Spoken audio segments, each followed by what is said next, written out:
Nananahimik ka at maayos mong ginagampanan ang trabaho mo. Inaasahan mo ang isang promosyon pero hindi mo alam na isiniset up ka na pala para sa pagbagsak mo. Malalaman mo na lang na masasangkot ka sa pakikipaglaban sa pulutong ng mga aswang na buswak sa inaakala mong tahimik at liblib na baryo.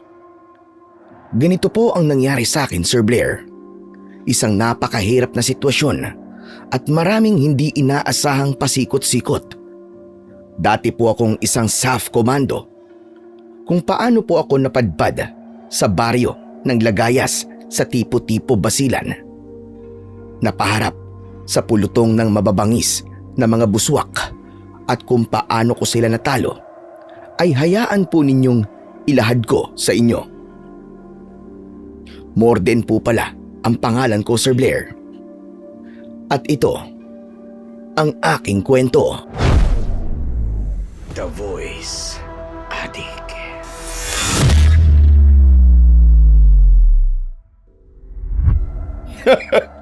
Ngayon, tignan natin kung saan kita pinatapon, Morden. Dito na babagay ang mga tulad mong masyadong mapaghangad sa posisyon na sa akin lamang nararapat. Aagawin mo pa talaga sa akin ang pagiging tenyente ko? Ha? Walang nagtatangkang umagaw sa posisyon ko ang nagtatagumpay. Yan ang ikakabit mo sa kukote mo. Kaya heto ka ngayon. Magiging isang ex-SAF commando ka na lang. At hindi ka na makakabalik pa sa posisyon mo. Dahil dito ka na mabubulok sa liblib na baryong ito. Hayop ka, tenyente. Napakasama mo. Pakawalan mo ako rito. Lumabang ka ng patas. Malinis at maganda ang record ko sa serbisyo. Kaya karapat-dapat lang ako ma-promote sa posisyon. Hindi ka paris mo na may lihim palang kasamaan ng pagkatao. Makasarili ka. Suwapang sa kapangyarihan. At hindi dapat binibigyan ng posisyon ang isang taong katulad mo. Ganun ha? Pues, etong sa'yo! Sunod-sunod akong binigwasan ni Tenyente. Nakagapos ang mga kamay at paa ko habang ako ay nakaluhod. Wala akong kalaban-laban noon. Hindi ko alam kung nasaan kami. Tinakluban nila ng sako ang ulo ko. Ang sigurado ko lang ay nakasakay ako sa isang sasakyan. Palagay ko ay service car mismo ni Tenyente yun. Matagal at malayo rin ang ibiniyahe namin. Hindi ko alam kung nasa ang liblib na baryo na kami. Basta, tahimik ang kapaligiran. Ang naririnig ko lamang ay ang huni ng ilang ibon at mga kaluskos ng hinahanging mga sanga ng puno. Sama mo talaga, Tenyente. Talagan mo ako at magtuos tayo. Lalaki sa lalaki. Huwag kang duwag. Anong akala mo sa akin? Malaking tanga? Hindi ko ba alam ang kalakasan mo? Gamitin mo ang utak mo, Morden, para makasurvive sa mundo. Kailangan mo maging tuso. At doon ako magaling. Palagay mo, ha? Magagawa ko to sa'yo nang walang kahirap-hirap kung di ako tuso? Ang katusuwang ginagamit sa maliit kasamaan ay may hangganan. May balik na mas masahol pa ang ginawa mo to sa akin. Tandaan mo, Tenyente. Walang kasamaan na nagtatagumpay hanggang huli. Tumahimik ka! Dahil pa sinasabi, kahit tagal ko na ginagawa to at hanggang ngayon ay hindi pa ako nabibigo. Kaya paano mangyayari sinasabi mo? Kasabihan lang yan ng mga taong talunan na katulad mo. Saka kung umaasa ka na balang araw, ay masasaksihan mo ang sinasabi mong balik sa akin. Huwag ka nang umasa. Alam mo kung bakit? Dahil sa baryong to, tinitiyak ko sa iyong hindi ka na makakasurvive. Dadasin mo ang regalo ko sa iyong mas masahol pa sa isang masamang bangungot. Hindi ako matatakoting tao, Sir Blair. Pero nang sandaling yun, ay medyo kinilabutan ako sa mga sinabi ni Tiniente. Batid kong may masamang mangyayari. Sa liblib daw na baryong pinagdalhan sa akin. Naglaro sa isip ko ang iba't ibang espekulasyon at mga senaryo. At doon pa lang ay inihanda ko na ang isip at kalooban ko.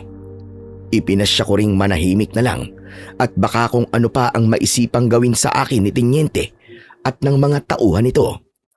Hindi ako makapapayag na bigla-bigla na lang nila akong bawian ng buhay.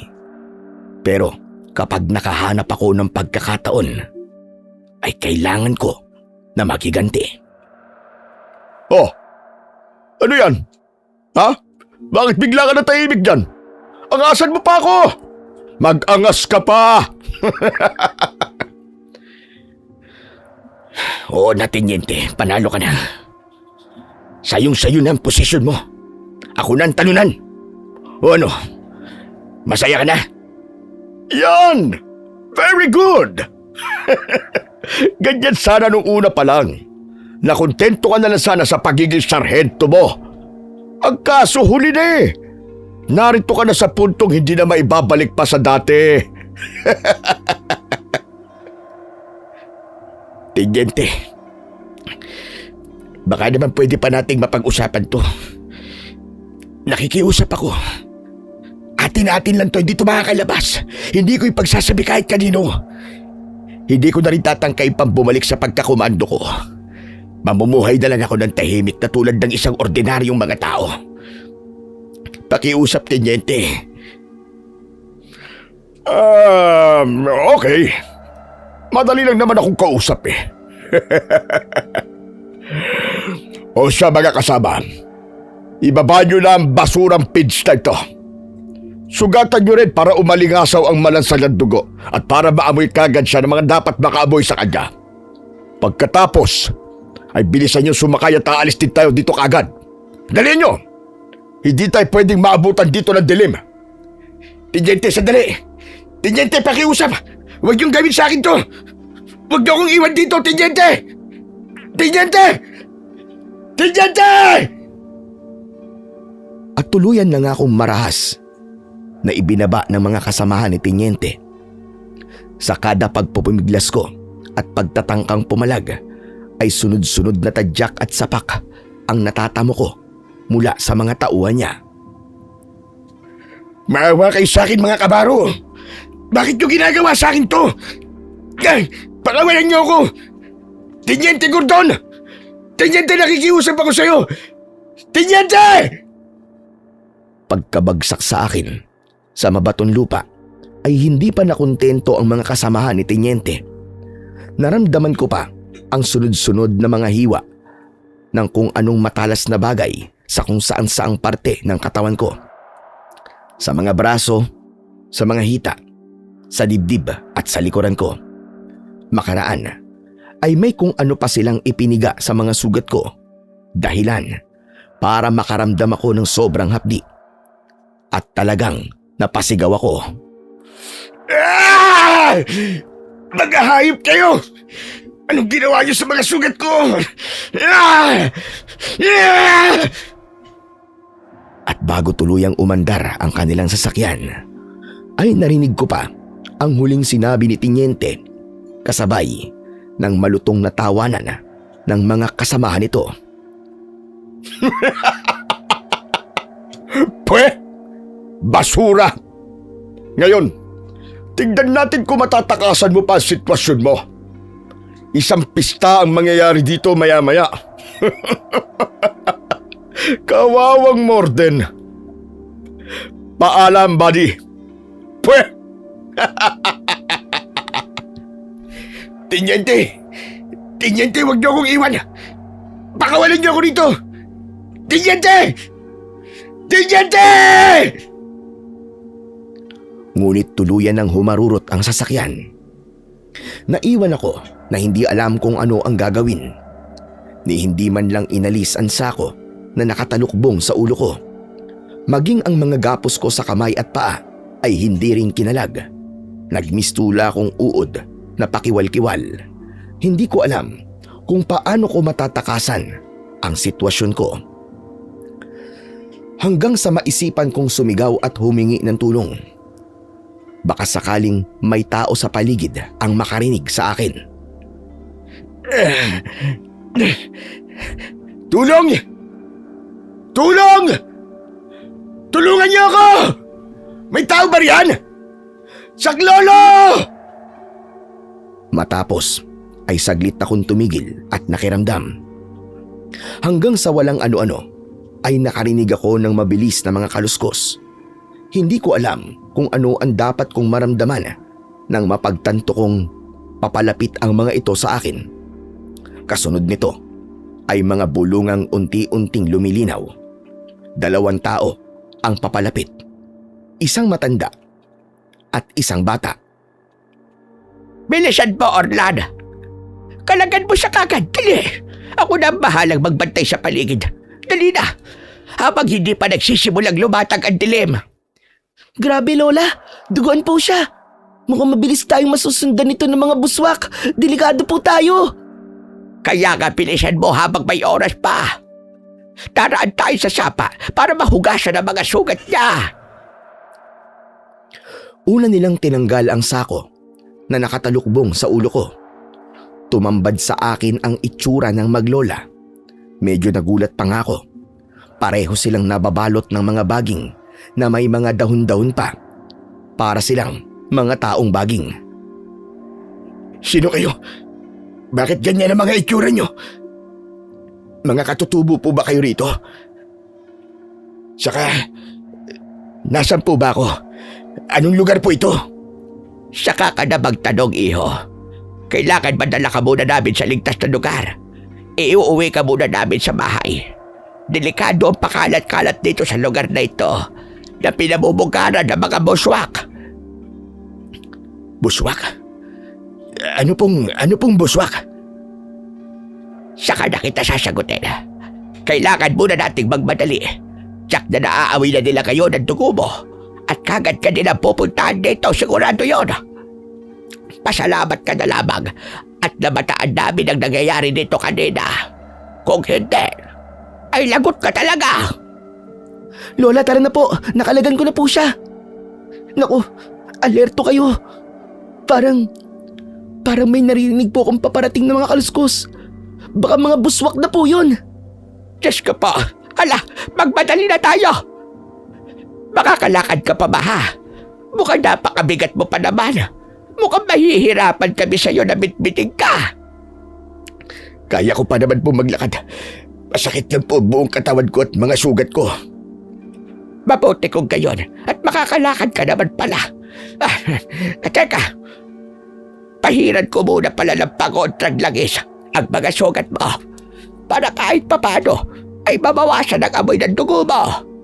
Saka para kapag lumusong tayo sa sapa ay hindi tuluyang makasipsip yan ng tubig at baka ma-impeksyon. Bilisan niyo po, Lola. Ayan na po talaga sila. Papalakas na po ng papalakas sa mga kaluskos. Oh, ayan. Ipaligo mo na kalangan langis. Diyos ko, nagpapataranta na naman ang apo kong ito. O sige na, tara na.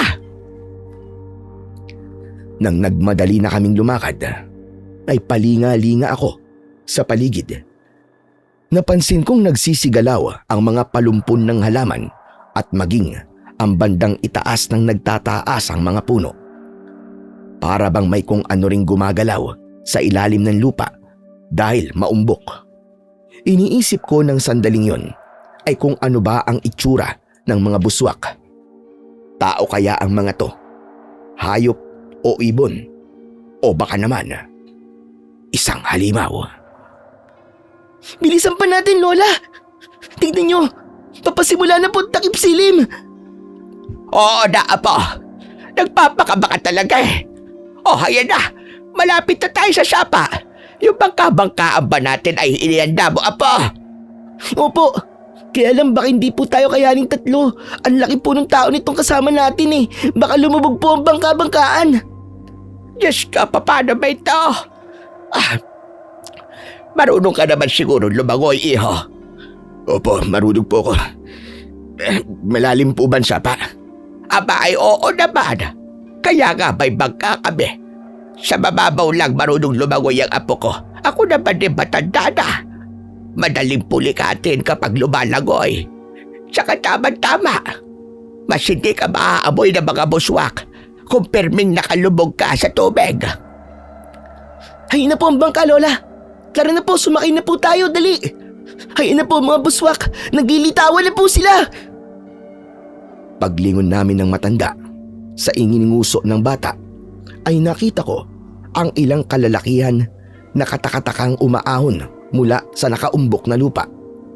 Sa itaas naman ng puno ay nakita ko ang ilang babaeng nakalutang sa ere na para bang lumilipad na walang pakpak. Maiitim at malangis ang kanilang mga kutis. Buwaghag ang mga buhok. Madidilaw ang mga ngipin na litaw dahil para silang mga galit na galit. At ang mga mata nila ay pulang-pula na para bang nagbabagang bolang apoy. Diyos ko, mga buswak na po ba mga yun, Lola? Mukhang hindi po sila normal na mga tao ah. Oo, yan daga ang mga buswak. At hindi talaga sila mga tao. Mga aswang ang mga yan. Ano kanyo? Mga aswang? Oo, mababangis na mga aswang. Nako, tara nang madali sa bangka. Ikaw naman ay lumangoy kagad. Sundan mo ang bangka namin ng apo ko. Pero paano po kung sundan din tayo sa tubig?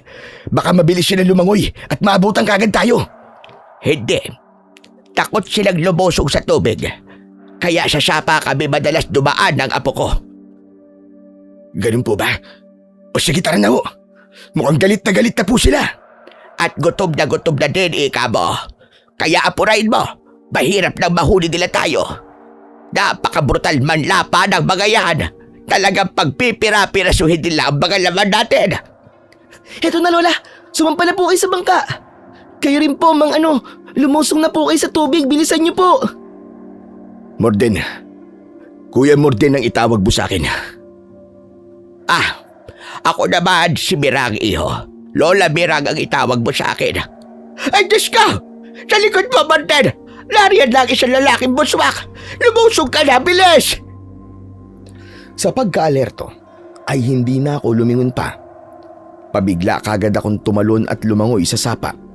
Si Orlan naman, pagkasampa pa lang ni Lola Mirang, ay mabilis kagad pinaabante ang bangka gamit ang pangkaod.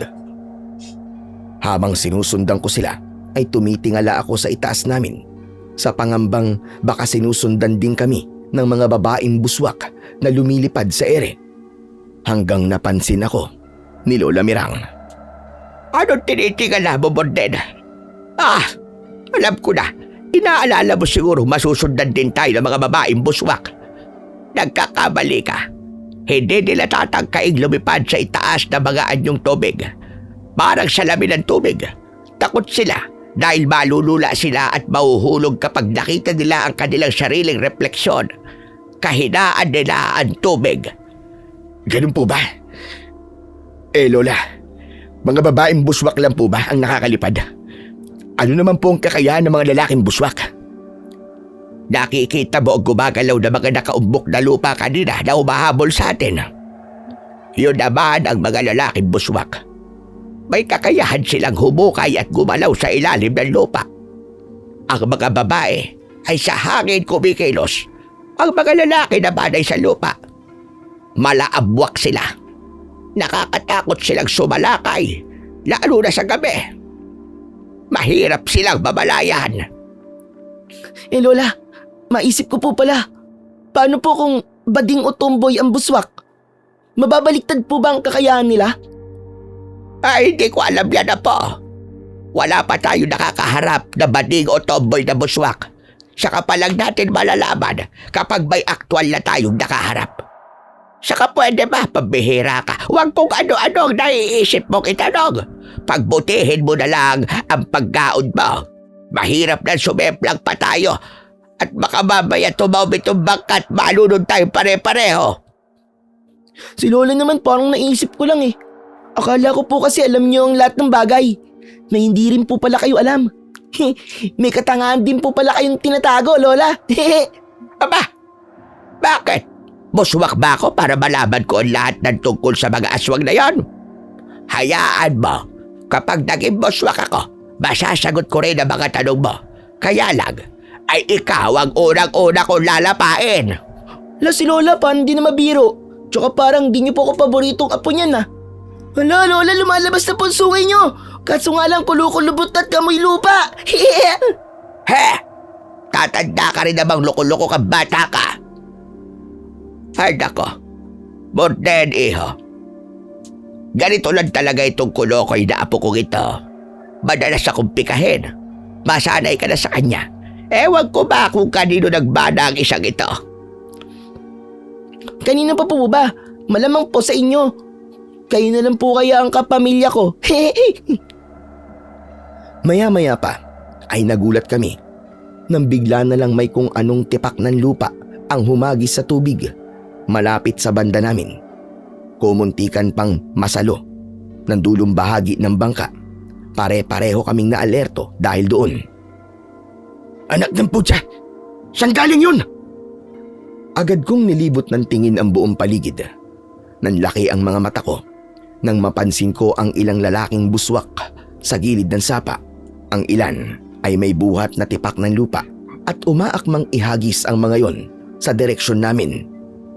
Alerto kay Lola Mirang. Orlan, hagisan nila tayo ng mga tipak ng lupa. Kumapit kayo maigi. Diyos ko po, ayun na naman sila. Orlan, apo, bilisan mong igaon ng bangka. Sa natin gawin tayo? Lumigo ka kagad sa parte ng sapa na maraming halamang pangontra sa kanila. Bilisan mo! Huwag niyo naman po akong sigawan, Lola, at lalo po akong tatarante. Ito na po. Ililiko ko na. Kumapit po kayo maigi. Morden, ikaw ang mas dapat maging alerto. Ikaw ang mas pupuntiryay nila. Sumisid ka sa ilalim kung kaya mo pa para hindi ka nila matyempuan. Sundan mo na labag ang puwitan ng bangka. Agad ko namang sinunod si Lola Mirang nang magsunod-sunod na ang paghagis ng mga buswak ng tipak ng lupa sa direksyon ko. Kumuntikan pa nga akong matamaan ng isa. Nahirapan din akong sumisid dahil lumabo ang tubig. Pero sinikap ko pa ring sundan ang puwitan ng bangka sa ilalim. At para mas ligtas ako at para hindi ako matamaan, ang naisip ko na lang ay sa mismong ilalim ng bangka ako kumapit. Hala, Lola, parang bumibigat po ang bangka. Nahihirapan po akong igaod. Kung kailan naman po malapit na tayong makaliko.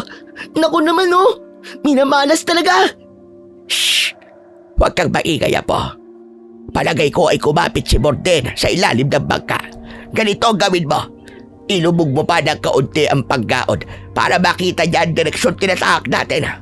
Sigurado kong itutulak niya rin ang bangka kasabay ng paglangoy niya. Sige na, bilis na. Hindi siya pwedeng magtagal sa ilalim ng tubig at pangangapusan siya ng hininga. Kailangan makaliko agad tayo. Bilisan mo na, apo. Ganun nga ang ginawa ni Orlan na nasundan ko naman.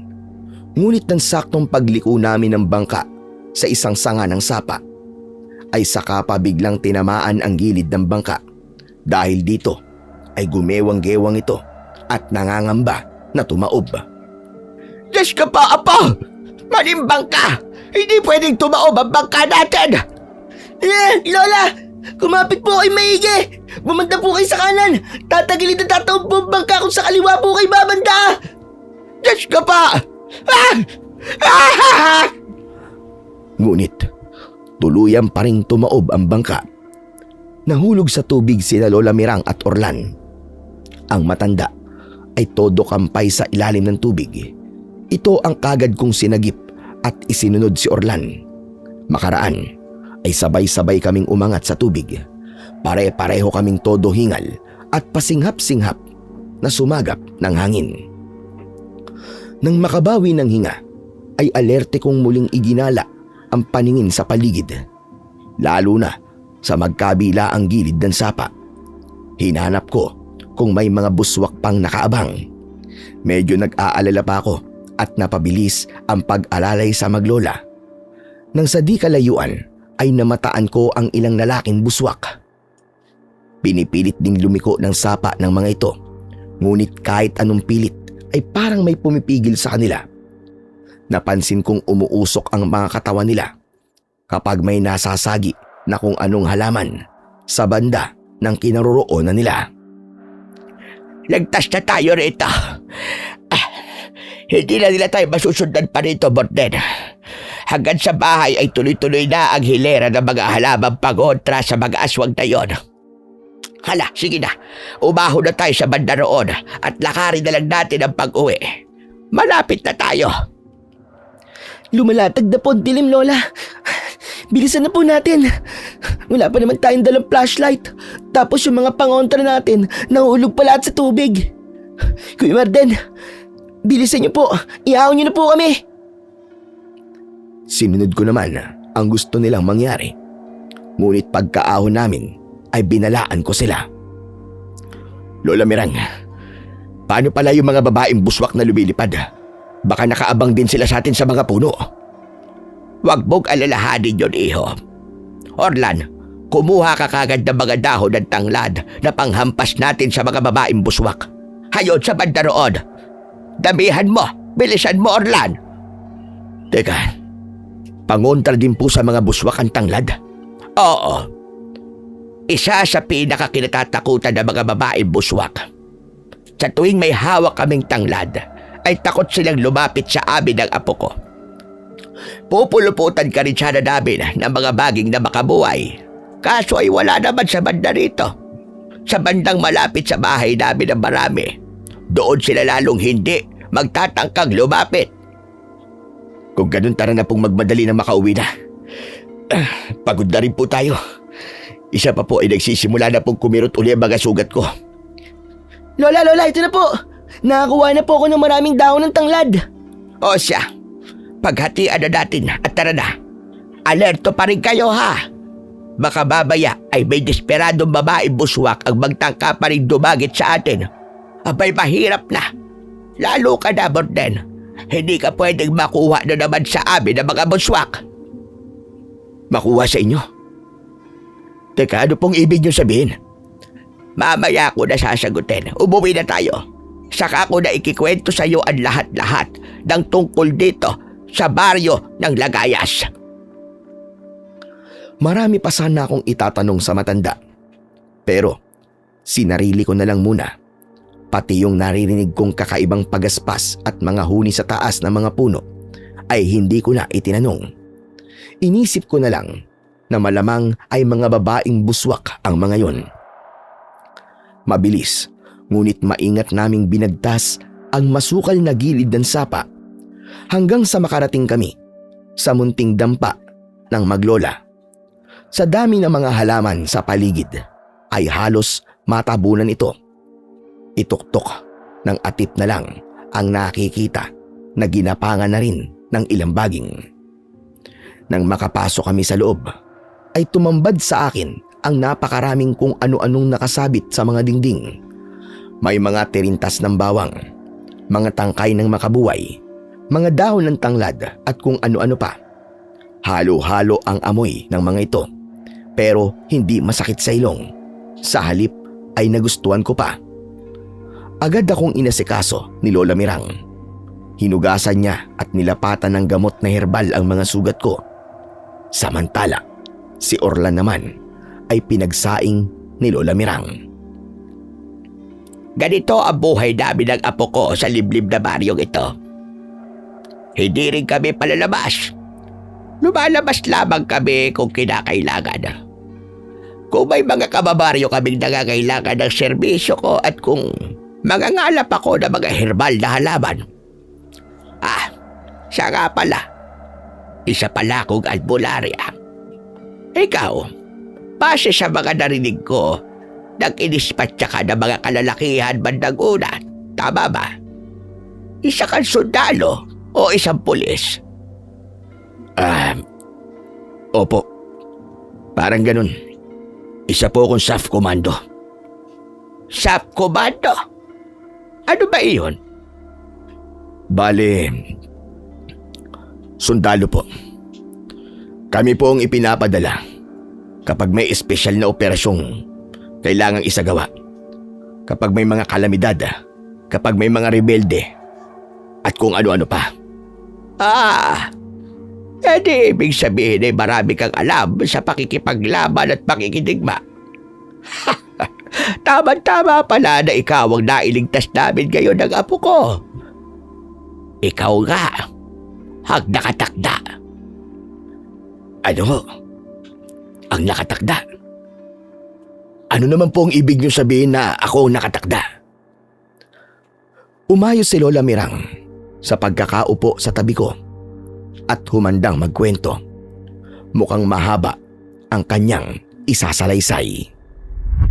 Ganito kasi, iho. Simula nang magkaroon ng mga buswak dito sa Lagayas, ay mistula nang isinumpa ang baryong ito. Wala nang taga rito ang nakakalabas. Nakulong na kami rito. At simula rin doon, madalas na ang mga nakakapasok dito ay dinala pa kagad ng mga aswang.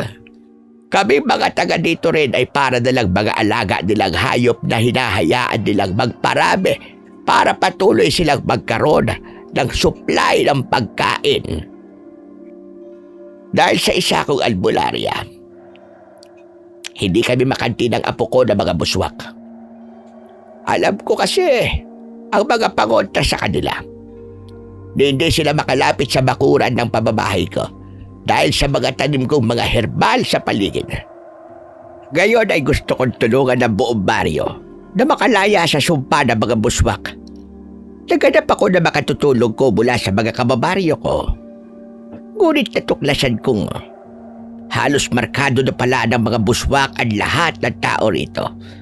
Kami na lang ng apo ko ang nananatiling walang marka. Hindi ko sila mapakinabangan para sa special kong anting-anting. Itong apo ko sana.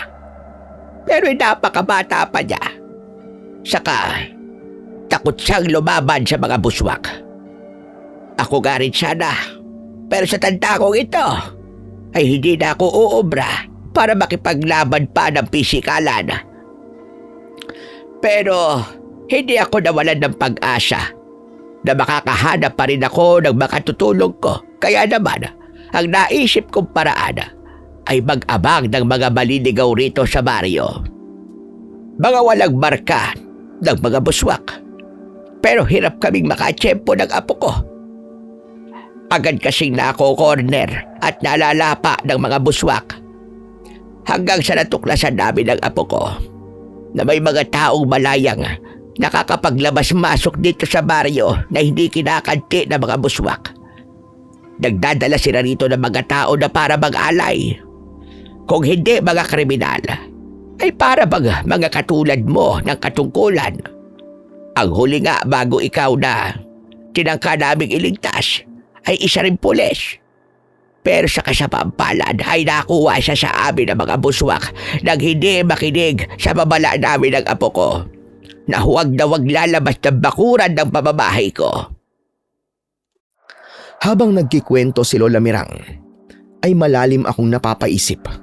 Lalo na sa parting may mga tao raw na malayang nakakapaglabas-masok sa baryo na hindi kinakanti ng mga buswak. Medyo naguluhan din ako sa parting yon. Ganun po pala. Lola, tungkol po sa mga taong malayang nakakapaglabas-masok dito. Madalas niyo po ba silang makita? O natatandaan niyo po ba ang mga mukha nila? Nako medyo mahina na ako sa bagay na yan, iho. Sa tanda kong ito, medyo may pagkaulyanin na ako. Hindi ko lang sigurado pero parang sila ang nakikita namin ng apo ko. Sandali, tawagin ko saglit si Orlan at matanong natin. Orlan! Orlan na po! Halika nga muna rito at may itatanong kami sa isaglit ng Kuya Warden mo. Halika! Ano po yun, Lola? Malapit na pong maluto ang ulam natin. Maya-maya lang po, kakain na po tayo. Nagugutom na po ba kayo? O may gusto po ba kayong iba pang ipaluto? Ulitin ko. Hindi sa nagugutom na kami, apo.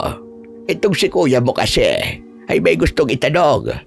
Yun daw mga nakikita nating madalas na maglabas-masok dito sa baryo ay natatandaan mo raw ba? Sila lang ba ang palagi, apo?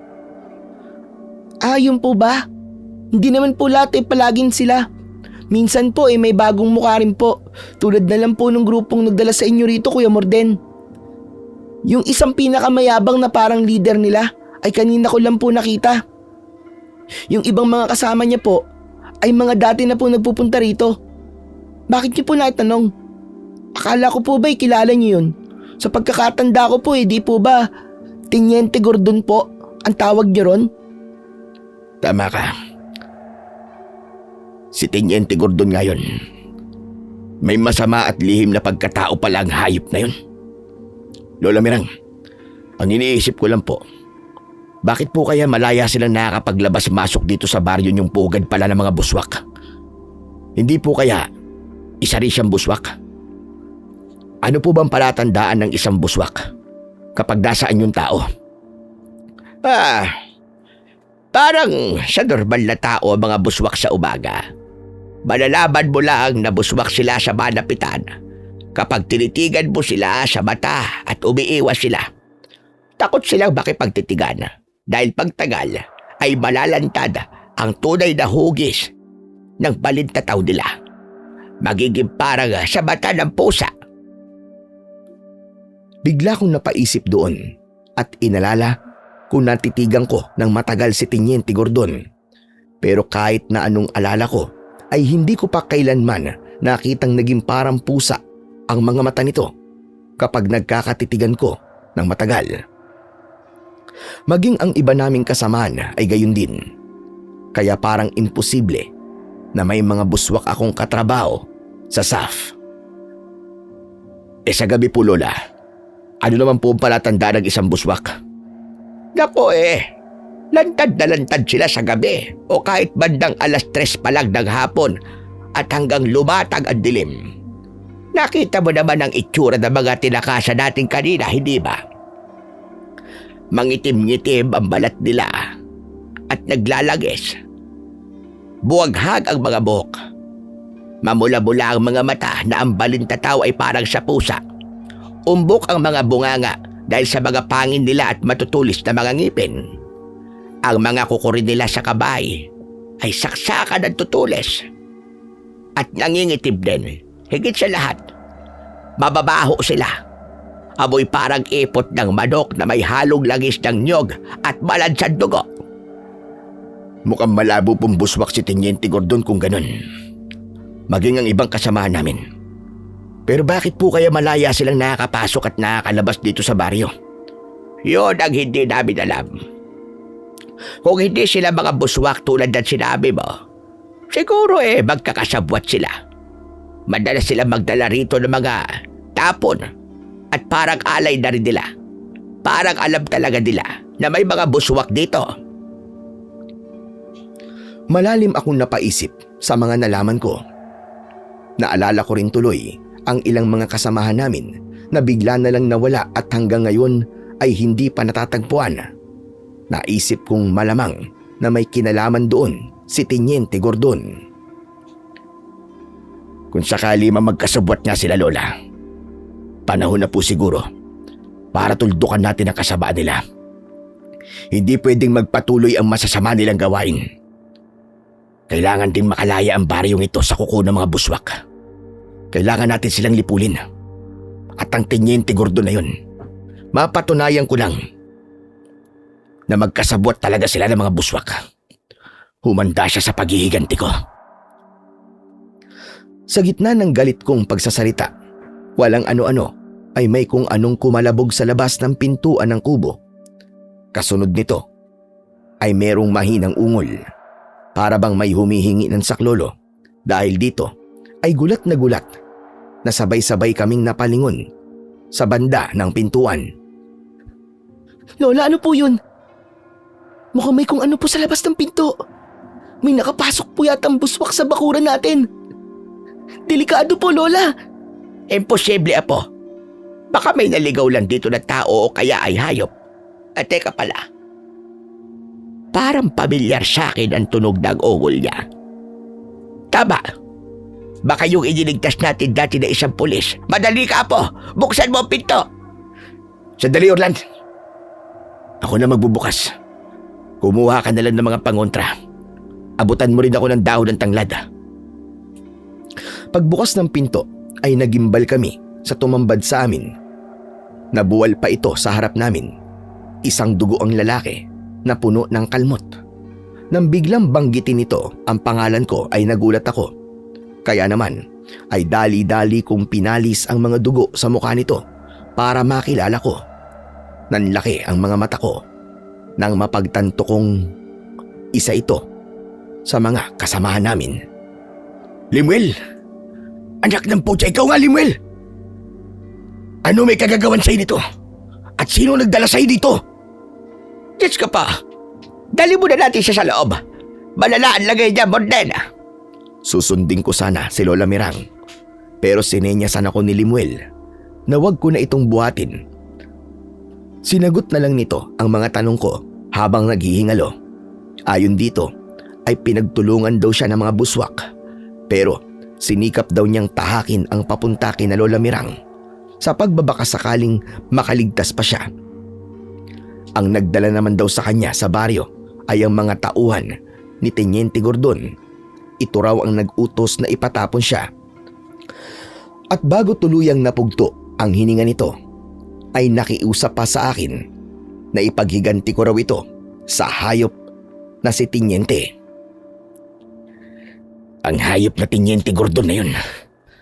Napakaitim talaga ng budi niya. Isa siyang salot. Talagang magbabayad siya sa lahat ng atraso niya. Matsyempoan ko lang siyang muli rito sa baryo. Ay ipaparanas ko sa kanya itong sinapit ni Limuel. Siya mismo ang ipapalapa ako sa mga buswak. Sa tindi ng nararamdaman kong galit ng sandaling yon, ay hindi ko na namalayang nanginginig na pala ang buo kong katawan. Maging sina Lola Mirang at Orlan ay natakot sa itsura ko. Makaraan, habang nakatitig ako sa kalunos-lunos na kalagayan ng wala ng buhay na katawan ni Limuel, ay hindi ko na napigilang mapaluwa. Naalala ko rin kasi na ito lang ang inaasahan ng pamilya nito na mag-aahon sa kahirapan. Isang ulirang anak sa kanyang mga magulang at isang responsableng padre de pamilya sa kanyang may bahay at maliliit pa na mga anak. Paring Limuel, hayaan mo. Ipinapangako ko sa'yo na ipaghihiganti kita sa hayop na Teniente Gordon na yun. Pati pamilya niya ay idadamay ko rin. Buong pamilya niya ay hindi na dapat nagtatagal pa sa mundo. Sigurado kung pare-parehas lang silang masasamang mga damo na kailangan ng gapasin. Nakakalungkot naman ang sinapit ni Limuel. Kaya panahon na talaga para matuldukan ang kasamaan ng Teniente na yon at ng mga buswak. Pagtutulungan natin silang lipunin lahat. Tulungan mo kami, Morden.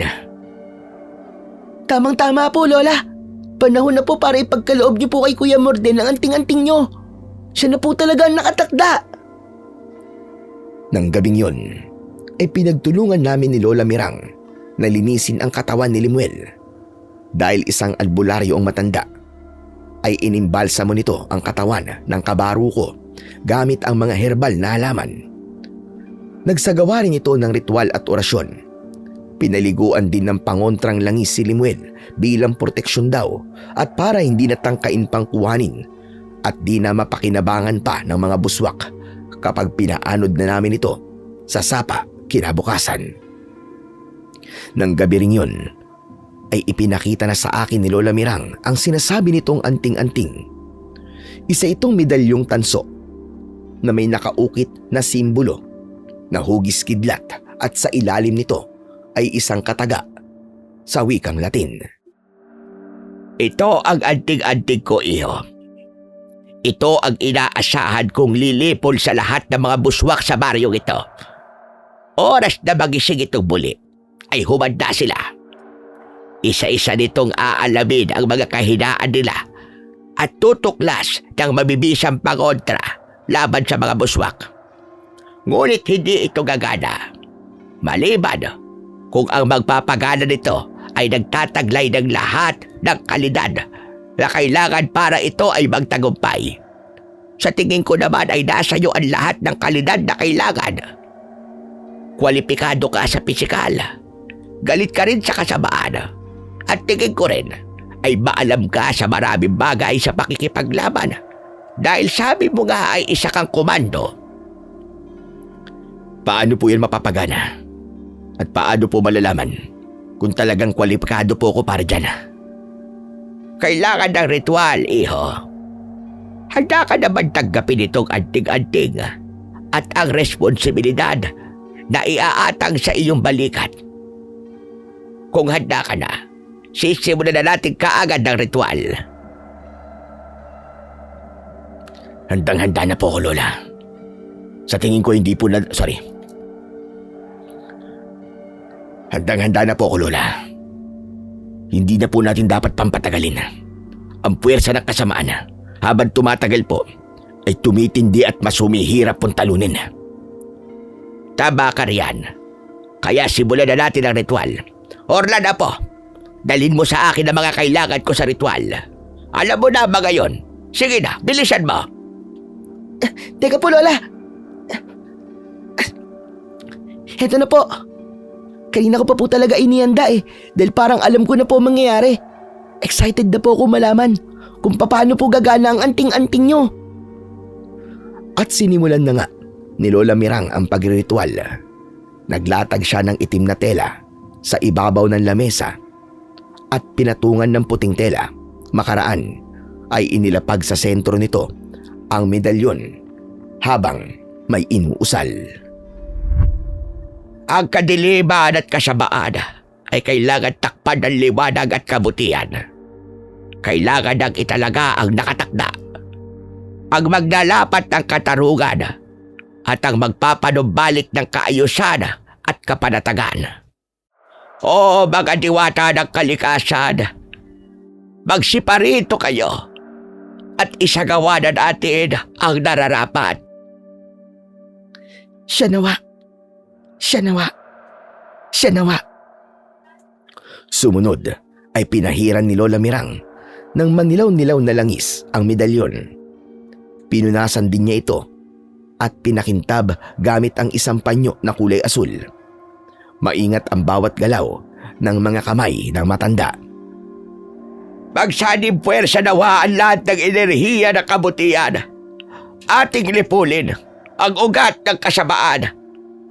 Siya nawa. Siya nawa. Siya nawa.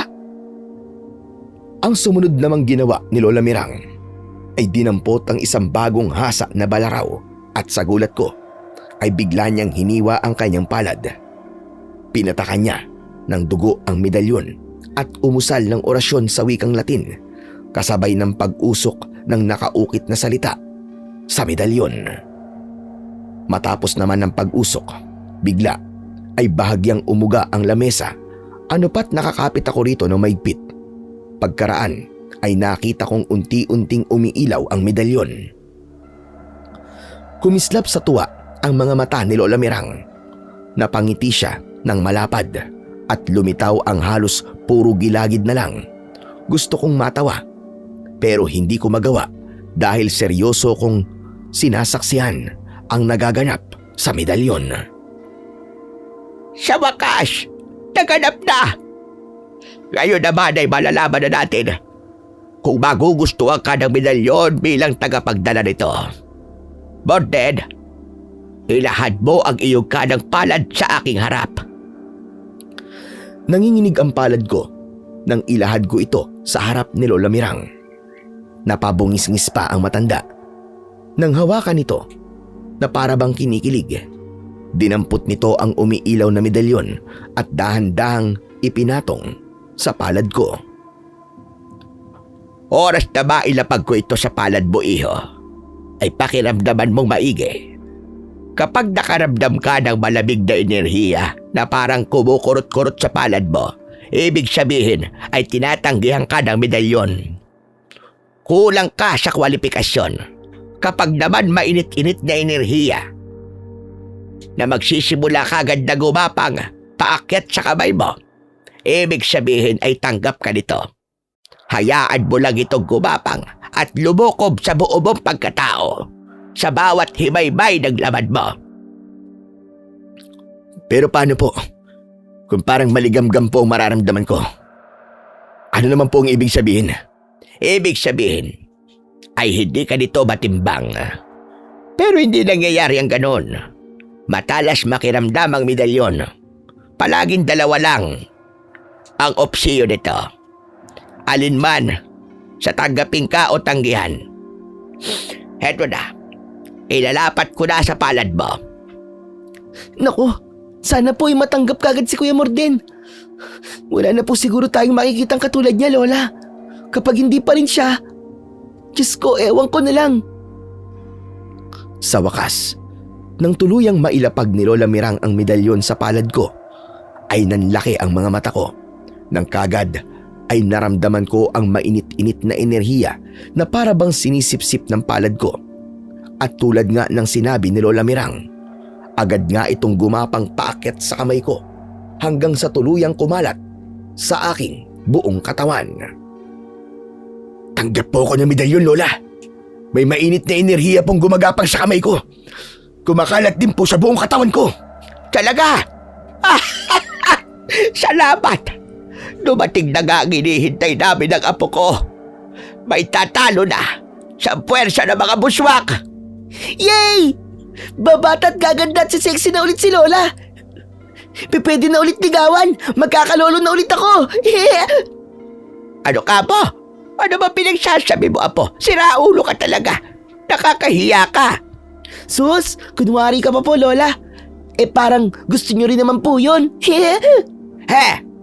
Magtigil ka. Ay siya, Morden.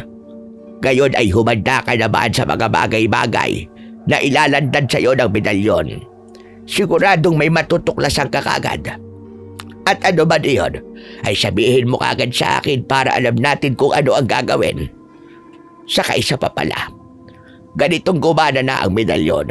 Paniguradong mararamdaman din kagad dito ng pinuno ng mga buswak. Dito na rin natin malalaman kung sino ang pinuno nila. Kaya labang ay binabalaan kita.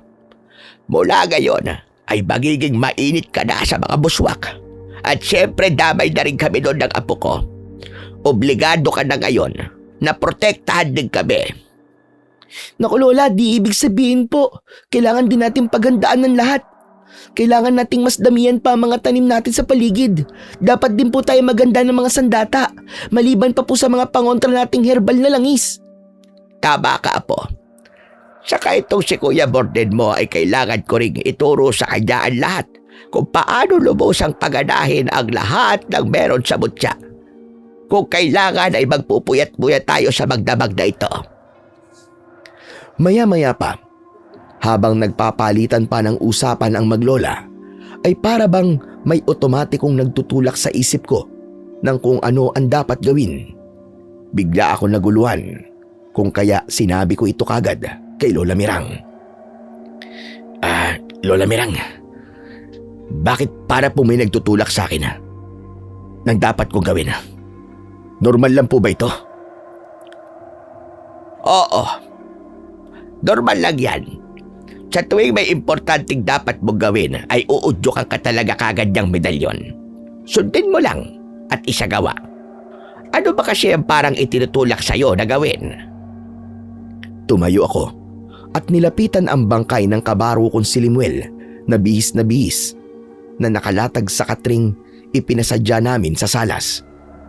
Isa-isa kong sinalat ang mga kalmot at kagat na sugat nito sa kamay, sa muka at iba pang parte ng katawan. Naramdaman ko kagad na parang may kung anong hinihigop ang mainit na enerhiya ng medalyon mula sa mga sugat ni Limuel. Mula sa mga kalmot at kagat ng mga buswak sa katawan ni Limuel. Alam ko na ngayon, Lola, kung paano ko kontray ng mga to para hindi tayo tablan. Ano pa kontra, iho? Sabihin mo kagad sa akin at iahad na ako kagad. Mga herbal na halaman ba ang kailangan? Oo, Lola. Kailangan yung pagsamasamahin sa kumukulong langis ng nyug. Ang tig-7 piraso ng butil ng bawang, dahon ng makabuhay, tinadtad na dahon ng tanglad, dahon ng sabila, butin ng bigas at bulaklak ng ibon ng paraiso. Haluan nyo rin po ng asin, apog at pigaan nyo rin po ng 7 bunga ng kalamansi. Habang hinahalo nyo rin, ay kailangan yung sabayan ng orasyon nyo bilang albularyo. Ang resultang langis ay magsisilbing pampahid natin sa balat para hindi tayo tablan ng kanilang kalmot at maging kagat ng kanilang mga ngipin o pangil. Sige, ihahanda ko kagad iyo. Pero yung laban dapat nating ihanda. Pinakiramdaman ko ulit ang medalyon na noon ay suot ko na. Pirmi itong umiinit sa tapat ng dibdib ko. Pati sarili ko ay pinakiramdaman ko. Hanggang sa walang ano-ano ay para bang may natuntun ang isip ko na isang anyo at malaking bulto ng isang nilalang na umaaligid di kalayuan sa kubong kinaroroonan namin. Isang lalaking buswak na sobrang nakakatakot ang itsura. May iba pa tong mga kasama, mga 3 at nag-uusap ang mga ito. Totoo ngang ako ang punteriya ng mga ito. Nalaman ko ring Arawing ang pangalan ng pinakamalaki sa kanila at ito mismo ang kanilang pinuno. Nararamdaman ko sa malapit ang presensya ng pinuno ng mga buswak, Lola Mirang. Nasa malapit lang sila sa labas ng bakuran ng kubo. Ang pangalan ng pinuno nila ay Arawing. Nakita ko siya sa isip ko. Sobrang nakakatakot ng kanyang itsura at sigurado rin po ko na hindi siya basta-basta kalabanin. Mukhang mahihirapan po tayo. Arawing baka mo. Hindi hata't siya yung dayong tulisan na nandambong dati rito sa baryo. Napakasaba at napakabrutal ng taong yon. Ayaw pang maniwala dati na may mga abwak dito sa lugar namin. Malabag na isinumpa siya ng mga abwak at sa kanya nagsimula ang mga buswak. May plano kagad sila kung paano ko tatalunin, Lola. Tama kayo. Ako kagad at ang ikakasira ng medalyon ang punteriya nila. Hindi raw sila makakapayag na magtagumpay tayo laban sa kanila. Kailangan magpatuloy daw ang paghahari nila dito sa baryong ito. Ang saba talaga. Napaka-demonyo nila. Saka ano naman ang plano nila? Nalaman mo ba? Kakausapin daw po niya ang anak niya bukas na bukas din. At yun po ang aabangan natin. Lola, kusa po ba itong gumagana? Ibig ko pong sabihin palagi ko bang matutunto ng kinaroroonan ng pinuno ng mga buswak? Oo, iho. Yamang natuntun mo na siya ngayon ay magtutuloy-tuloy na yan. Pero posibleng maputol oras na malaban ni Arawin na natutuntun mo siya at oras na makaisip siya ng pangontra rito. Posible rin kapag naputol ay baka ikaw naman ang pirmi niyang matutunton. Mababaliktad ka nga. Kaya igatan mong malaban niya na natuntun mo na siya. Ay, sana wala siyang maisip, Lola. Ano po kaya kung tayo ang gumawa ng paraan para hindi niya po makontra? Tama. At ikaw lang din na makakaisip ng pangontra mo din. Ipaubaya mo ang talino mo sa kapangyarihan ng medalyon mo. Ay siya, lahat ng mga kailangang ihanda at gawin ay isipin na natin lahat ngayon. Hindi tayo pwedeng maunahan ni Arawing. Tsak na bukas din ay may aksyon na kagad siya gagawin. Paghandaan mo rin mo din ang pakikipagkita niya sa anak niya, gaya ng nalaman mo. Totoong nagpuyat kami ng gabing yun sa paghahanda ng lahat ng kailangan. Naging gabay namin ang medalyon. Pati mga kakayahan ko bilang dating SAF Commando ay naisama sa paghahanda. Lahat ay gagawin namin para magtagumpay. Sanib puwersa kami ng medalyon, ng pagiging komando ko at ng pagiging albularya ni Lola Mirang. Kinabukasan, udyok ng medalyon ay maaga akong nagising. Parang hindi man lang ako napuyat. Ang agad na tumakbo sa isip ko, naramdam kong udyok din ng umiinit na medalyon ay kailangan ko nang ipaanod ang katawan ni Limuel sa sapa. Naghanda na ako kaagad. Hindi ko na inabalang gisingin pa ang maglola. Wala naman akong dapat ikabahala sa mga buswak pagkat hindi naman aktibo ang mga ito sa umaga. Sa isip ko ay ligtas namang iwanan ko saglit ang dalawa.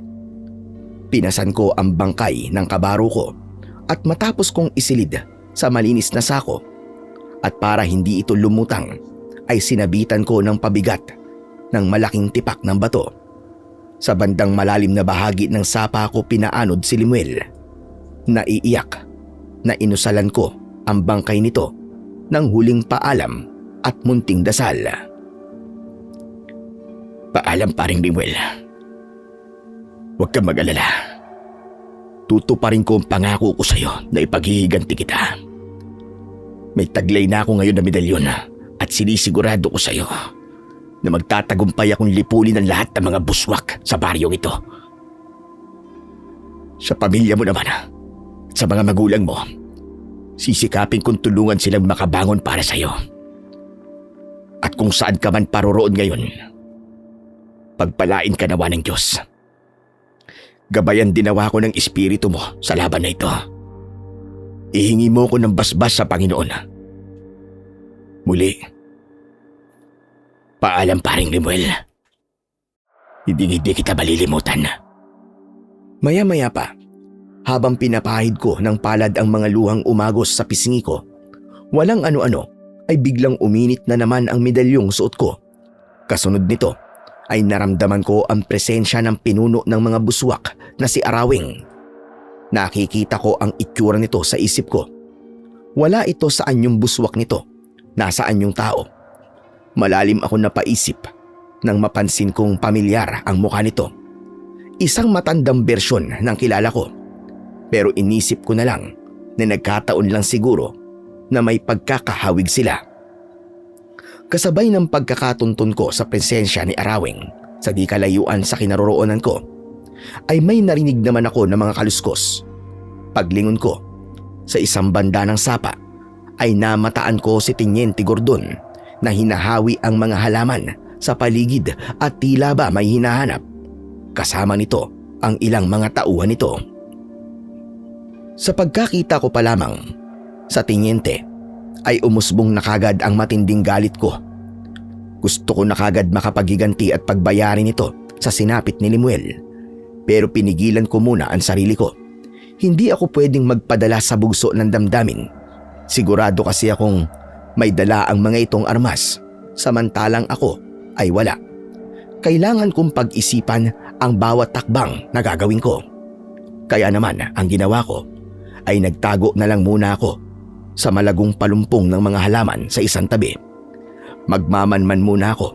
Sa isip ko ay baka may dala na naman silang iaalay sa mga buswak. Lihim kong sinundan ang grupo ni Teniente Gordon hanggang sa makita kong salubungin ito ng mismong si Arawing. Anong ibig sabihin nito? Si Teniente, malayang nakikipagkita sa pinuno ng mga buswak. Saka bakit magkamukha sila? Hindi kaya? Natigil ang pagsasalita ko nang magsimulang mag-usap ang dalawa. Nakinig akong maigi. Teniente Gordon, salamat naman at pinaunlakan mo kagad ang pagpapatawag ko sa iyo rito. Salamat sa patuloy mong pagtitiwala sa akin. Walang anuman, Arawing. Kaligayahan kong paglingkuran ka dahil sa proteksyon mo sa akin mula sa mga kalahi mo. Ako mas dapat magpasalamat dahil nagsisilbi kang instrumento para makapanatili ako sa posisyon ko bilang isang tenyente. Ano nga pala ang dahilan ng pagpapatawag mo sa akin? Sabihin mo lang kung anong alay ang gusto mong dalhin ko. Ora mismo, ipapadala ko rito. Hindi mo na alay ang kailangan ko, Gordon. Ang tulong na magagawa mo mismo ngayon ang kailangan ko. Ano ka mo, tulong ko? Bakit, Arawing? Nagka-problema ba sa huling alay na dinala ko rito? May dinala ka ba rito? Wala naman yatang dinalang alay ang mga kalahi ko sa akin. Teka, baka yun mismo lalaking tinulungan ng maglolang albularyo na hindi naman makanti-kanti. Nakuha sa malamang ng maglolang yon. Mga hayop talaga maglolang yon. Desperado rin talaga na kalabanin ako. At sila mismo ipapatrabaho ko sa iyo ngayon. ikaw lang at ang mga tauhan mo naisip kong makakalapit sa kinaroroonan nila. Patayin mo ang maglolang yun at isama mo na rin ang lalaking nakuha nila ngayon na nagtataglay ng medalyong magiging banta sa akin at sa mga kalahi ko. Ano ka mo? Medalyon? Paano nagkaroon ng medalyon ang lalaking dinala ko rito? Malamang nang maglola ang may-ari ng medalyon na yon.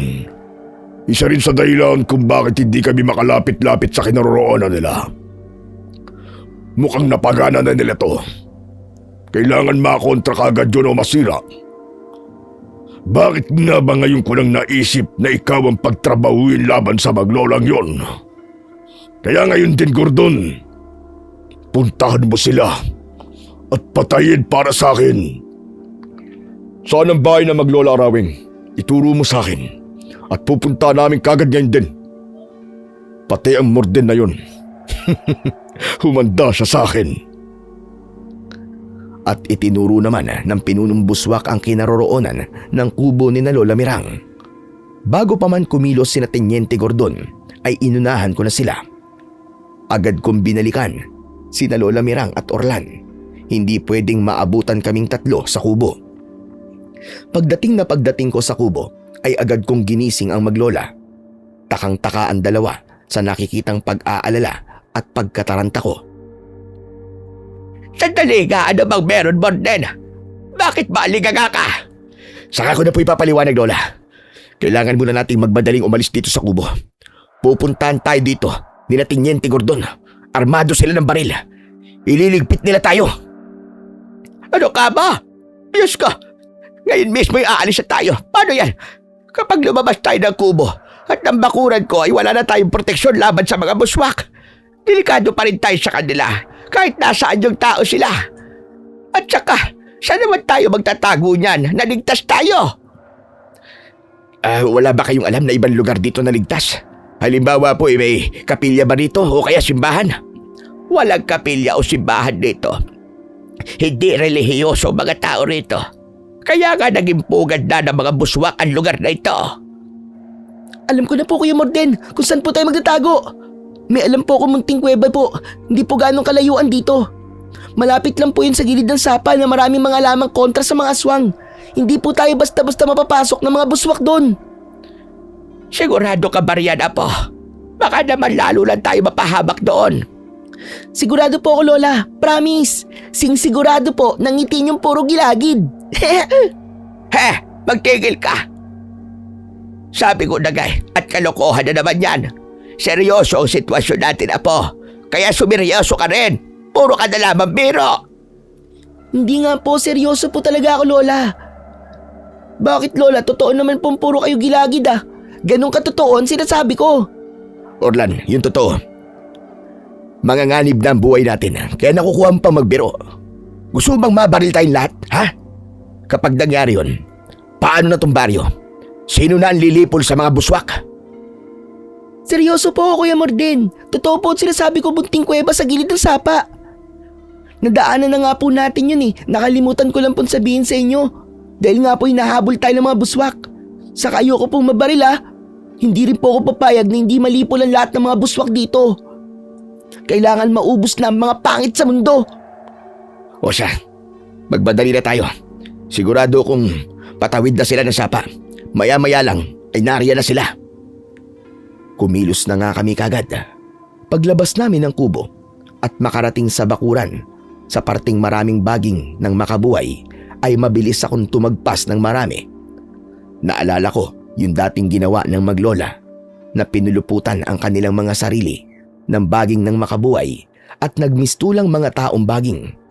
Magandang pang-cover namin para hindi kagad kami mapansin at para kung sakaling may naliligaw na mga buswak sa paligid ay hindi kami pagtatangkaang lapitan.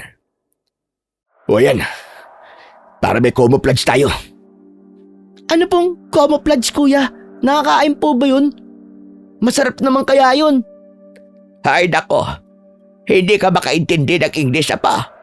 Ang camouflage ay para hindi tayo malunod sa sapa mamaya. Pagontra sa baha yun, kasi ang baha ay flash sa English. Mali po, Lola. Ang camouflage po Parang proteksyon natin para hindi kagad tayo makita ng mga kalaban.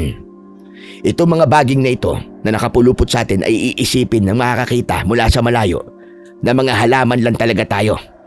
Ganito po minsan ang ginagawa namin mga komando kapag napapasabak po kami sa mga kagubatan. Ganun ba? Mali pala ang intindi ko.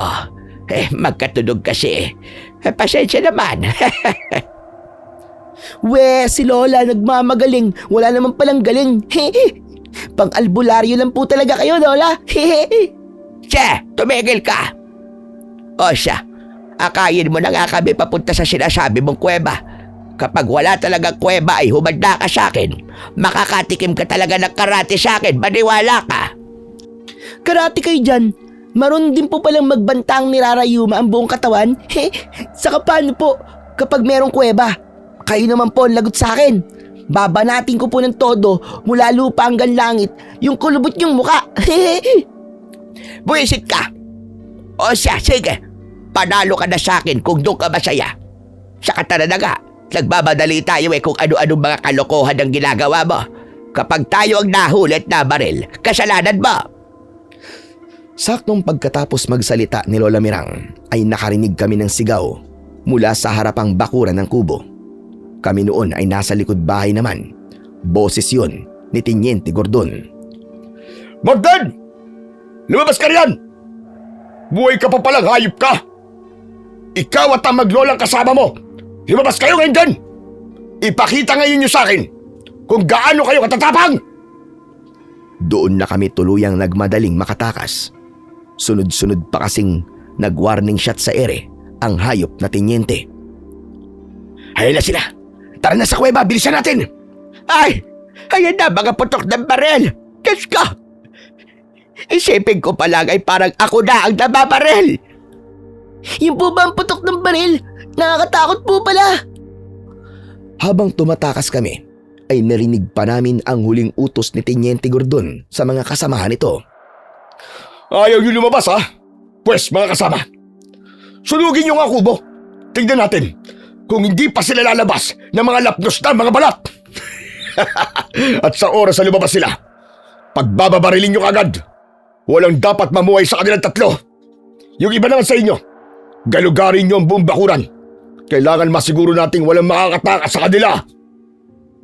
Sakto namang may lumitaw na mga kasamahan ni Teniente sa likod bahay kumuntikan pa kaming mamataan.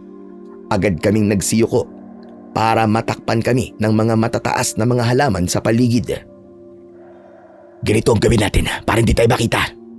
Gagapang na lang tayo at ang dadaanan natin ay kailangan mas matataas sa mga halaman sa paligid. Huwag na huwag kayong daraan sa lantad na parte dahil oras na mamataan tayong gumagalaw ay tsak, napapuputukan kagad tayo. Diyos ko, nanginginig na mga tuhod ko. Orlan na po, alalayan mo nga ako. Orlan, saan bang bandang sinasabi mo munting kuweba? Doon po, malapit po sa pinagsangahan ng sapa kung saan po tayo dating lumiko. Madali lang po yung makikita kung alam niyo po ang palatandaan. Ano bang palatandaan? Ang bukana po ng kuweba ay natatakpan ng makapal na baging na makabuhay. Hawiin lang po yun at makakapasok na po tayo sa kuweba. Ganito, kayo na ni Lola Mirang ang mauna sa kuweba. Kailangan ligtas kayo makarating doon. Naintindihan mo? Sandali lang, hindi ka ba sasama? Aba, hindi pwede yun. Walang magtatanggol sa amin ng apo ko. Susunod po ko sa inyo, Lola. Kailangan ko lang magpahuli para iligaw ang mga kasama ni Teniente. Isa pa, ay kailangan ko rin pong makaagaw ng armas. Importanteng may mga armas din po tayo. Akong bahala. Tandaan nyo, isa po akong dating SAP Commando. Sanay ako sa ganitong pakikipaglaban. Ganun pa? O sige, basta mag-iingat ka. Hindi ka pwedeng mamatay, iho. Ikaw ang pag-asa ng baryo. At saka... Saka ano, Lola? Saka, makakasalan mo pa ako. Ay, hindi. Biro lang. Baka mandiri ka sa akin. Kinakabahan kasi ako kaya dinadaan ko na lamang sa biro. Si Lola talaga oh. Akala mo naman ikapatol-patol. Di na nahiya. Yaki! Nang marinig namin ang sunod-sunod na putukan mula sa kubo, ay nagkanya-kanyang kilos na kami. Binantayan ko muna ang maglola hanggang sa makalayo bago ko hinarap ang umisip ng magandang estratehiya para may mapatumba kong ilan sa kasama ni Tenyente. Aagawin ko ang kanilang mga armas sa tahimik na paraan. Una ay inilibot ko ang paningin sa paligid at tinansya ang bawat takbang na naisip ko. Kailangan kalkulado at pulido ang lahat. Pangalawa ay humanap ako ng matibay na mga baging na magagamit kong panggapos sa mapapatumba ko. Noon ay may dala rin akong kutsilyo na nakasukbit sa likuran ko. Naisip ko yung ginawa nila sa akin noon. Susugat-sugatan ko rin sila bilang pain sa mga buswak na matatalas ang pang-amoy sa sariwang dugo ng tao. Matapos kong maisip ang lahat ay saka ako kumilos. Walang kahirap-hirap ko namang naisagawa ang plano ko nang hindi napapansin. Palibhasa nga ay nababalot din ako ng mga baging na makabuhay. Aakalain talagang halaman lang sa paligid. 3 ang mano-mano kong napatumba at naagawan ng mga baril. Iginapos ko ang mga ito sa malapad na puno at sinugat-sugatan habang mga wala pang malay. Makaraan ay tinawag ko ang pansin ni Teniente Gordon. Paiba-iba ng direksyon ang pagsigaw ko para malito ito. Palipat-lipat din ako ng pwesto. Teniente Gordon! Ang mga tauhan mo! Iaalay ko na sa pinuno ng mga buswak! Hindi magtatagal. Ikaw naman ang isusunod ko! Magbabayad ka sa lahat ng kasamaan mo! Dali-dali namang nagdatingan sina Teniente sa likod bahay at agad pinakilos ang kanyang mga tauhan. Hanapin niyo ang busit na yun! Pati mga kasama niyo! Huwag niyo siyang hayang makatakas! Kapag nakita niyo, ay tirahin niyo agad! Mortan! Huwag mo akong susubukan! Hindi mo alam kung sino ang kinakanti mo! Hindi mo ako maialay sa pinuno ng mga buswak! Alam mo ba kung bakit? Alam kong sinasadya ni Teniente na subukan akong pasagutin. Yun ay para matuntun kung nasan ako banda. Napangisi ako sa naisip ko at pinaghandaan ko na ito. Oo, sasagutin ko pa rin siya, pero mabilis na magpapalipat-lipat ako ng pwestong pinagtataguan. Kalkulado ko na ang lahat. Alam ko! Dahil kasabwat mo si Arawin! Pero mas lalong hindi mo alam kung ano ang kaya kong gawin ngayon. Kaya humanda ka sa akin! Tulad ng inaasahan ko, agad sunod-sunod na pinaputukan ng mga tauhan ni Teniente ang banda ng kinaroroonan ko. Pero bago pa man, ay mabilis na akong nagpagulong-gulong sa damuhan na natatakpan ng mga halaman at lumipat ng pwesto. Ano, Morten? Buhay ka pa ba? Sumagot ka! Baliw ka, Teniente! Hindi mo ako maiisan! Ako ang konsensya at karma mo! Uusigin kita hanggang sa kahuli-hulihan ng hininga mo! Abat! Buhay pa nga lokong to! Pwes, matakasan mo man kami, pero hindi na mga buswak! Hindi ka makakalabas ng buhay sa baryong to, tandaan mo yan!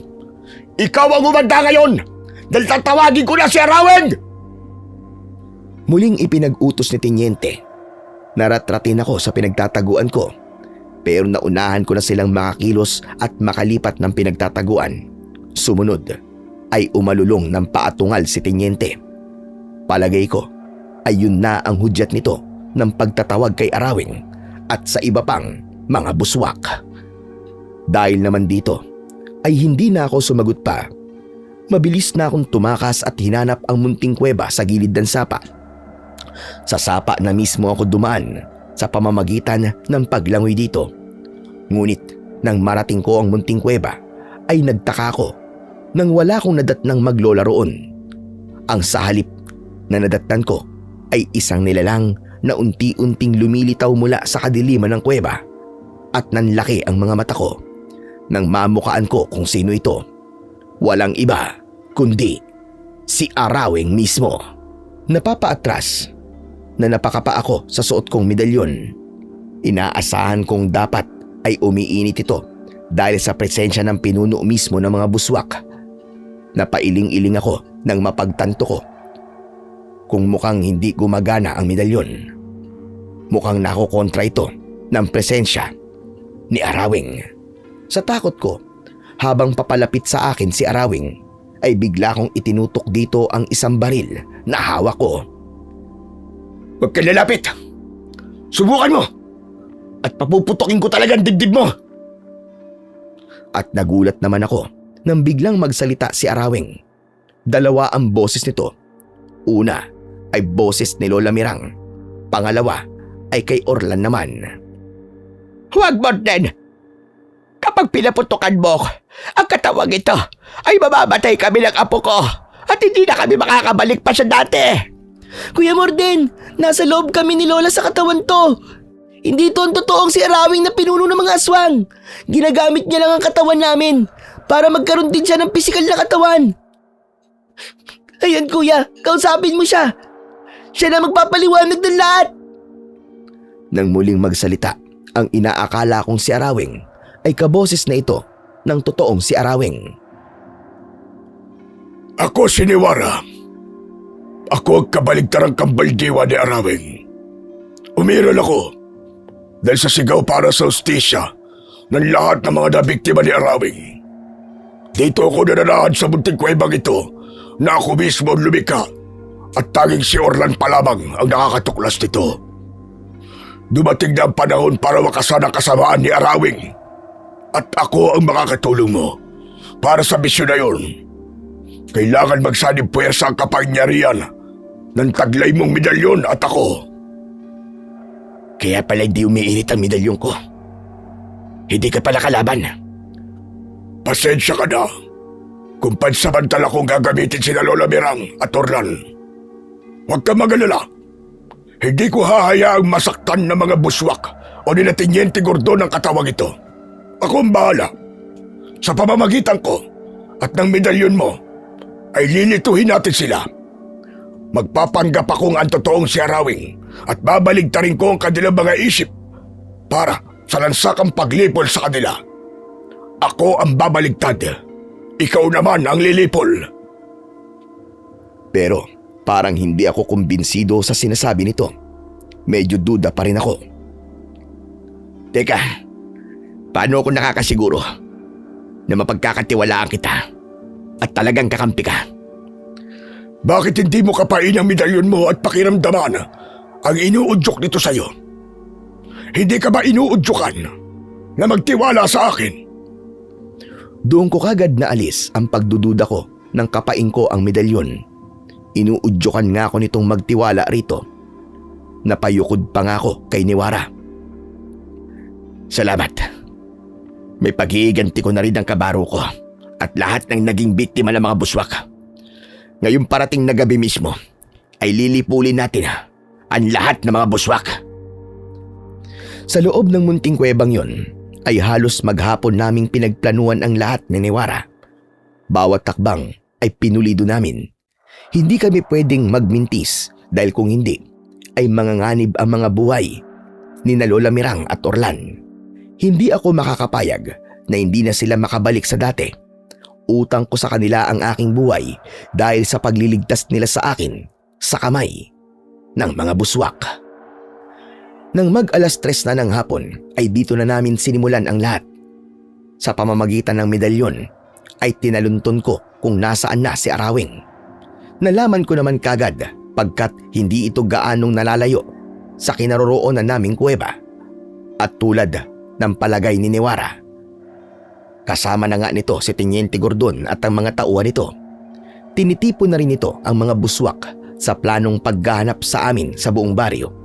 Gagalugarin daw nila ang bawat kasulok-sulukan. Ngayon, ay ilipat mo na ang medalyon mo sa palad ko, Morden. At uutusan kong magsagawa ng orasyon si Lola Mirang. Kailangan pansamantalang pagpalitin ang katauhan namin ni Arawing. Kailangan ko ring pag-awayin silang mag-ama ni Teniente Gordon. Ano ka mo? Mag-ama sina Arawing at Teniente Gordon? Kaya pala magkamukha sila. At kaya pala ang lakas ng loob niyang maglabas-basok dito sa baryong ito. Pero mukhang hindi naman buswak si Teniente Gordon. Tama ka. Hindi pa nga buswak si Teniente Gordon. Yun ay dahil ayaw niya sa balak ni Arawin.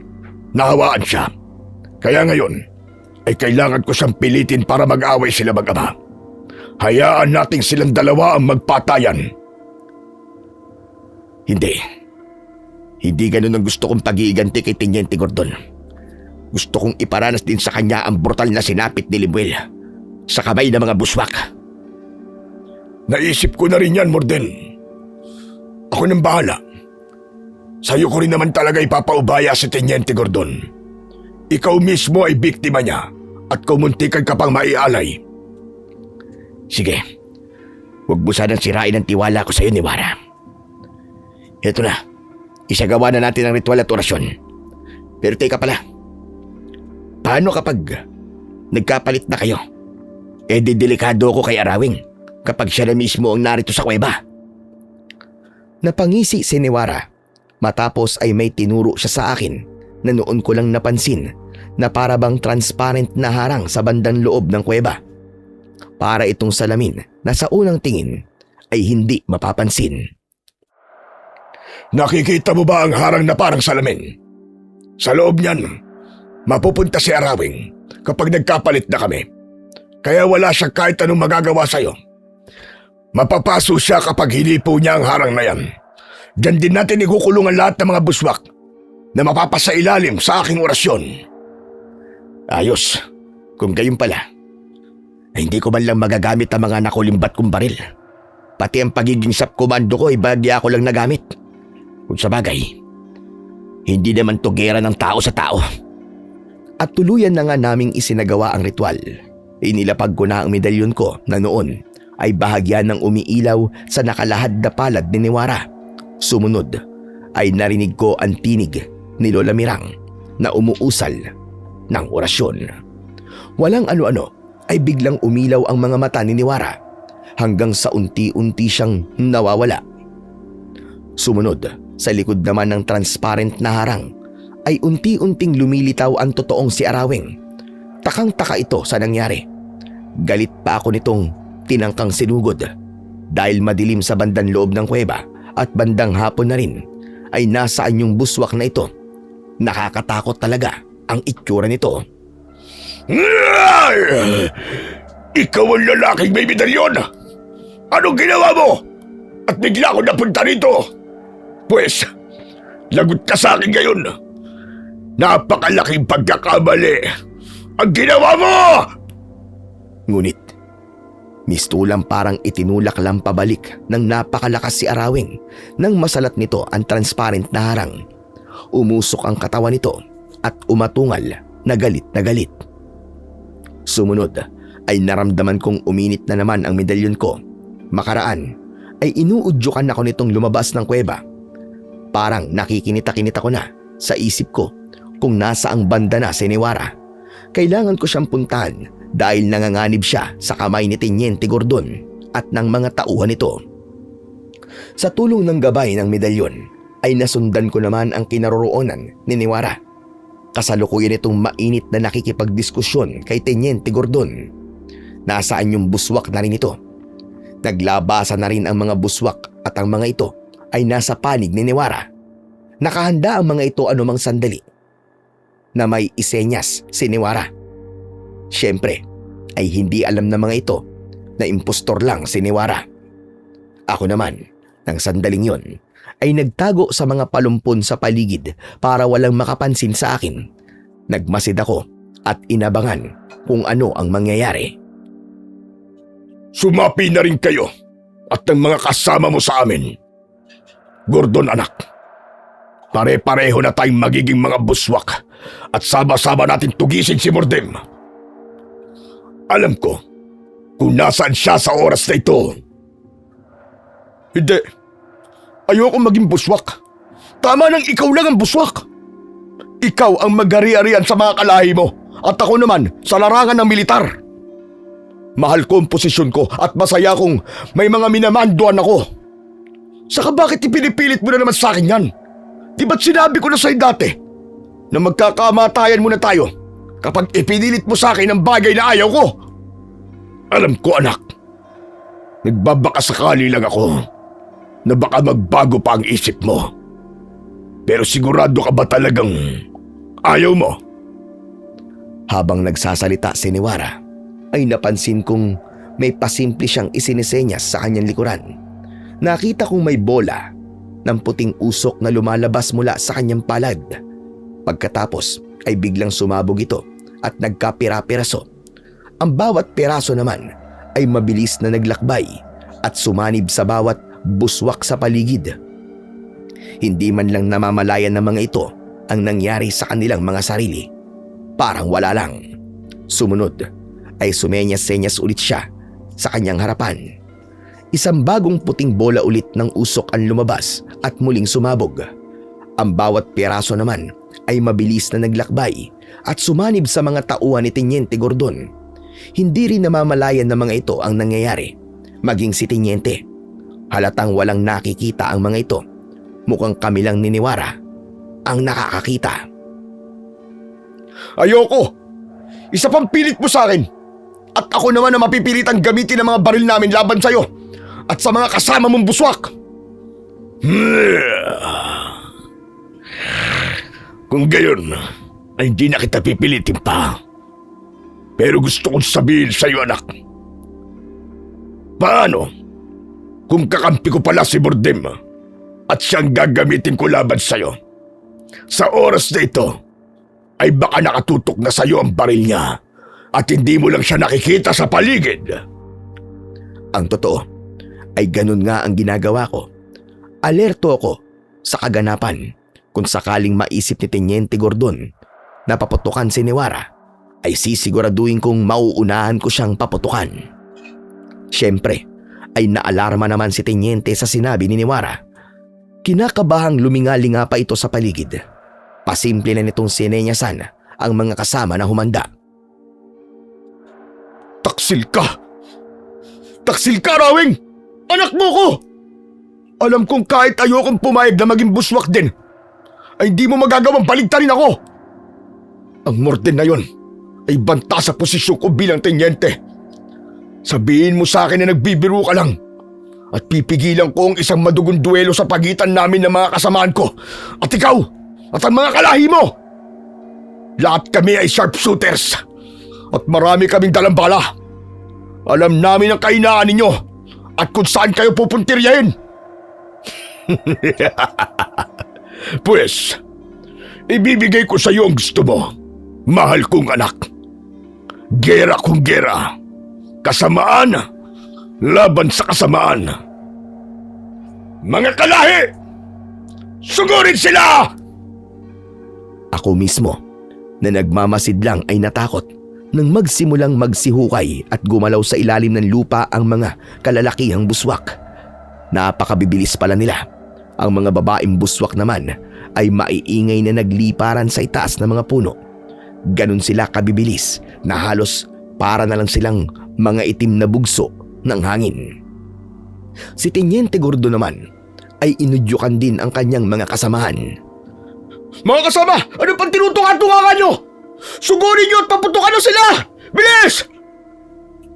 Pero biglang natigilan si Teniente nang mapansin nitong siya ang tinutukan ng kanyang mga kasamahan. Teka! Anong ibig sabihin nito, mga kasama? Bakit ako tinututukan nyo? Ngunit ang saglit na pagkalitong yun ni Teniente ay sinamantala ng ilang babaeng buswak. Dinagit ng mga ito ang dala nitong baril, pati na ang iba pa nitong armas at mga bala. Nagkapunit-punit ang suot nitong uniforme at halos mahubaran na. Sumunod ay naglitawan naman ang mga lalaking buswak sa lupa sa tapat mismo ng mga kasamahan ni Teniente Gordon. Pinaghihila ng mga ito ang mga lalaki pailalim at pinaglalala pa. Nang punto ring yun ay parang nawala naman bigla ang orasyon ni Niwara sa mga kasamahan ni Teniente. Nagawa pa ng mga ito na paputukan ang mga buswak na humila sa kanila. Ngunit sa ilalim na ng lupa sila nagpambuno. Maririnig ang nakakarinding mga atungal ng mga buswak at sigaw ng takot na mga kasamahan ni Teniente. Si Teniente Gordo naman ay wala nang nagawa kundi ang payo kong humanap ng mapagtataguan. Gulong-gulo, takot na takot at takang-taka ito sa nangyayari. Ako man ay nagtaka rin nang mapansin ko namang isa-isa nang nag-aalisan at patungo kung saan ang mga buswak sa paligid. Iisang direksyon ang tinahak ng mga ito at napansin kong patungo lahat sa munting kuweba sa gilid ng sapa. Matapos ito ay dito na ako sinenya sa Niniwara na lumabas mula sa pinagtataguan ko. Siyempre, bago ako lumabas ay kumuha muna ako ng matitibay na mga baging sa paligid at malalapad na mga dahon ng saging. Nilapitan ko ang noon ay nakatalungko ng si Teniente Gordon. Mistula itong bata na bahagyang napapatulala at nanginginig. Walang kahirap-hirap ko siyang ginapos sa mga kamay at paa. Pero nang tatakluban ko na siya ng dahon ng saging na inihugis kong parang sako, ay para lang itong nagpumiglas at parang natauan. Galit na galit ako nitong tinitigan at sininghalan. Hayop ka! Hayop ka, Mordan! Pakala mo pala lahat ng to! Anong ginawa mo kay Arawing? Paano naging magkakampi kayo? Bakawalan mo ako rito! Magbabayad ka sa ginawa mong ito! Dito na lumapit si Niwara. Sinong may sabi sa iyong si Arawing ako? Siniwara ako. Ako lang naman ang kabaligtarang kambaldiwa ng estupido mong tatay na buswak. Pareho kayong estupido.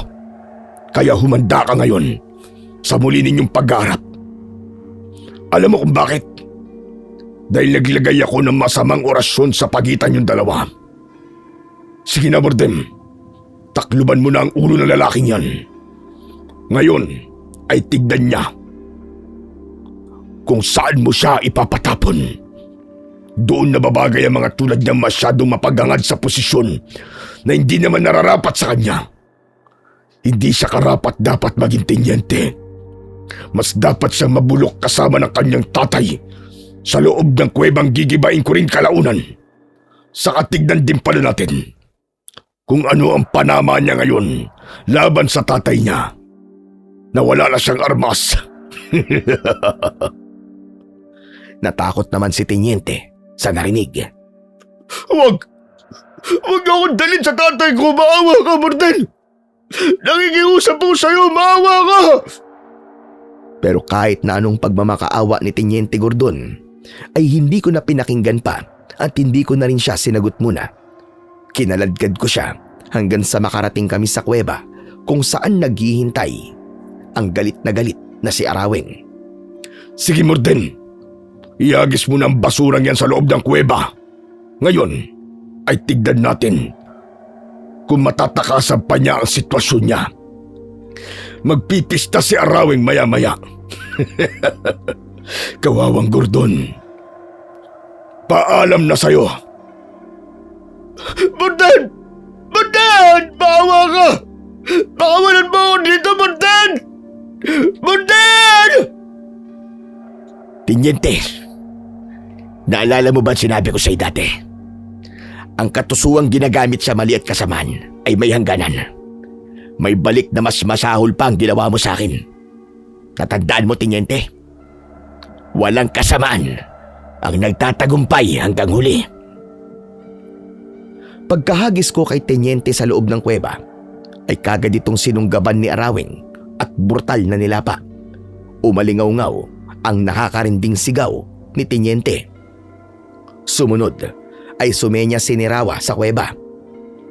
At ang nangyari ay unti-unti itong gumuho. Hinarap ako pagkatapos ni Niwara. Nakangiti itong nagwika. Tapos na ang aking misyon, Morden. Salamat sa tulong mo. At dahil patay na si Arawing, maglalaho na rin ako. Paalam. Sa huling pagkakataon, bago unti-unting naglaho sa hangin si Niwara, ay sinalat nito ang medalyon. Bagya itong nagliwanag. Nang tignan ko ito, ay nadagdagan ang nakaukit dito. Nakaukit na ang ngalan niyang Niwara. Napangiti ako ng maluwang. Ngunit pagbaling ko ulit kay Niwara ay wala na ito. Ang tumambad sa halip sa harap ko ay ang nakangiting sina Lola Mirang at Orlan. Tagumpay tayo, Borden! Ano? Ha? Anong po, Lola? Pakakasala mo na ba ako? Yak, Lola! Mandiri naman po kayo sa kulubot niyong balat. Mukha kayong ampalayang makunat. Che, tumigil ka! Ikaw, mukha ka naman diwed ng kabute! Wala, si Lola oh, pumapatol sa bata.